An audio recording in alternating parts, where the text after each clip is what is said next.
Eto na naman tayo mga gar.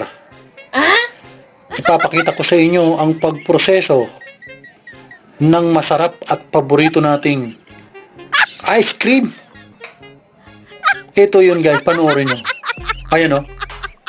Una kinamay, sinalin sa balde, at minix-mix na. Oho. Kita mo naman. May nakita pa akong lumilipad na itim. Tapos, si kuya, nakatsinelas, walang gloves, nakasando. Oh, sinalin-salin na sa hulmahan. Naku, ayan. Anong flavor ba ito? Ayun, parang yogurt ba o milk?